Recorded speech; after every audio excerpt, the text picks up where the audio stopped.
Did I Ever Thank You, Sister? A True Story. Written and narrated by Sal DeLeo.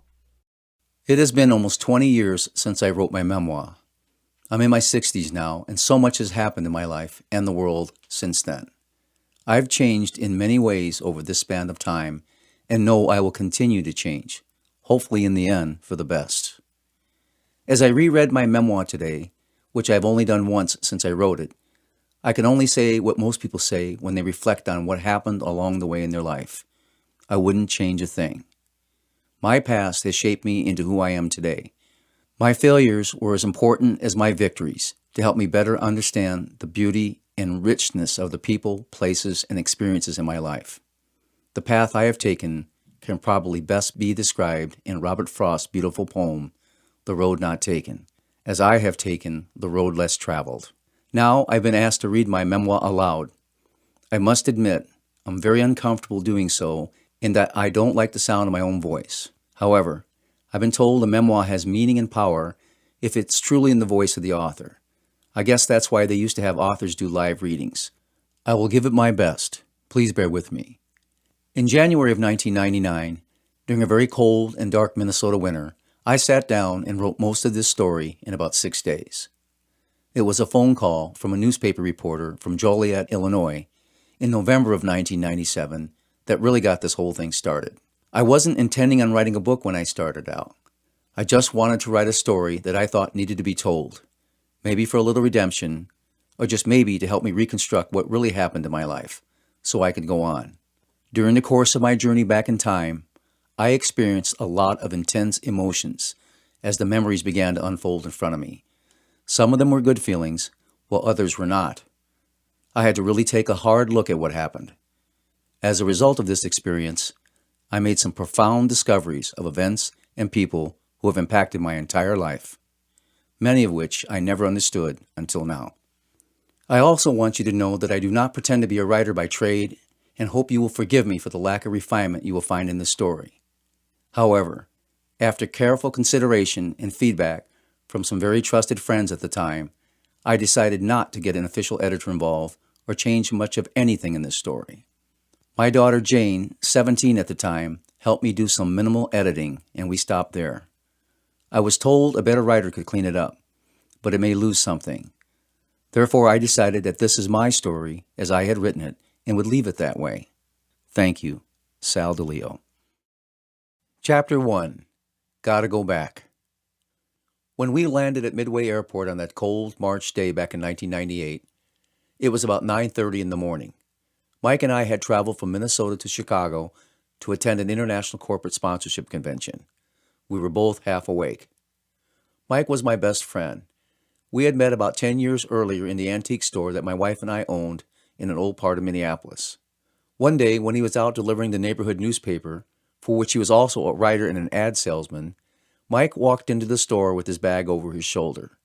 He didn't look good, and I can tell he wasn't making any money. He began by telling me his wife was in dental school, and he gave me his hardship sales pitch. During the course of our conversation, however, we discovered we had something in common. We had both gone to school at the University of Nebraska and loved Nebraska football. He ended up selling me an ad I didn't need and couldn't afford. We became friends almost right away. From looking at us when we got off the plane in Chicago that day, no one would have guessed we were traveling together. Even though he was more than 10 years younger than me, in his early 30s, he looked older. He was chubby, dressed like an old shoe, with half his shirt hanging out the front of his pants, and a grin on his face. I was slim, dressed in a new suit, without a hair out of place, and I had a serious look on my brow. Who would have thought he was the guest speaker at the convention and I was his guest? I looked like I should have been speaking. "Did you rent a car?" he asked as we worked our way down toward the baggage claim. "Yep." "You need a ride?" "Never thought you'd ask," he answered in his usual smart-aleck way. He was always quick with the response. "Are you going to the welcome banquet tonight? Good food and plenty of free drinks," he added, with a little excitement in his voice. "Maybe, if I'm back in time," I said without too much emotion. "I need to go see somebody in Joliet first," I added, while I stared ahead, reading the airport signs. "Who do you know in Joliet?" he asked. "An old nun," I said sternly. I probably wouldn't have told anyone else, but Mike was one of the few people in my life who knew my background and accepted me without question. After I dropped the chubby guy off in front of the Hilton in downtown Chicago, I headed out. I could see him in my rearview mirror as I drove away.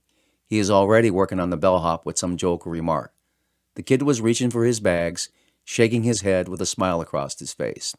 Mike felt it was his lot in life to make everyone laugh. He had a heart of gold to back it up, too. Joliet was about 45 minutes south of Chicago. Well, here goes, I thought as I entered the on-ramp to the interstate. At least I have time to think a little. I was thinking about what I would find and how I would feel when I got there. A long time had passed since I left. It had been 30 years. I could hear Simon and Garfunkel's song, The Boxer, on the radio. Talk about timing, I said aloud as the words expressed exactly how I felt about my life. And he was a fighter by his trade, and he carries a reminder of every glove that kept him till he cried out in his anger and his shame, I am leaving, but the fighter still remains. Finally, as I reached the edge of Joliet, I could see the old building I was looking for up on the hill. It still looked big and uninviting. I sighed deeply and turned in the long driveway. As I worked the shiny new rental car up the winding driveway, some of the old feelings began creeping back into my mind. The large stone structure on the hill looked just as it did the last day I was there 30 years earlier. It stood solid against the gray sky, with 3 stories of windows looking down on the long driveway. It was as if the place had been waiting in silence over the years for me to come back and put things to rest, so it too could fade away in peace. As I neared the uninhabited building, I found myself looking up to the 3rd-floor window where the older boys' dormitory had been, to see if maybe I was still there, looking for someone to come and take me home, as I had done so many times over the 6 years I was there as a kid. As the car crept up to the large stone entranceway of the orphanage, I could make out the engraved letters in the wall, The Guardian Angel Home. My heart almost stood still as I read those words through the windshield of the rental car. I again felt the fear, pain, and shame that were associated with those words whenever anyone mentioned them to me when I was a kid. The gray of the day was a perfect backdrop for what I was going back to in my mind. The old line of large cottonwood trees that lined the quarter-mile road up to the entrance hung their leafless limbs down and shook in the whipping March wind. They looked as if they had stood still in time, too, just like the building. They had always looked tired and cold in the winter, I remembered. They, too, had struggled along the way. I almost felt like they were saying, "Go away, don't ever come back.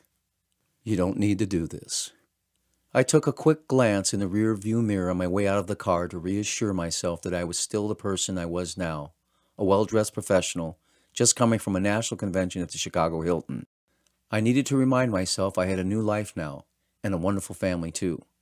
Somehow, however, being here made it hard to escape the thought that I still might be that orphan boy of many long and hard years past. As I stepped out of the car and looked up at the large front entrance to the building, a cold shiver ran up my spine. I stood still for what seemed like a year, as my mind raced with thoughts coming out of nowhere. It almost overwhelmed me. Memories of kids who were there with me. I could almost hear their voices again. And questions unanswered wanted to come together at once. It made me weak in my knees. I somehow managed to take a deep breath and force myself to head up the cold, deserted stairs to the massive wooden front doors of the orphanage. I knew I needed to go closer and feel the building with my hands and my body feel the steps underneath so I could conquer this thing once and for all. I knew I needed to go back and face it. When I mounted the last of what seemed like hundreds of concrete stairs, I slowly reached for the doorbell. It rang with an echo. After several unanswered tries, I headed back to the car. I sat for several minutes in the car and just looked up at the old building. After a while, I turned off the engine and began to remember what I had tried to push out of my mind over so many years. Old memories starting unfolding in front of me like I was watching an old black and white movie. I didn't feel I belonged in this story.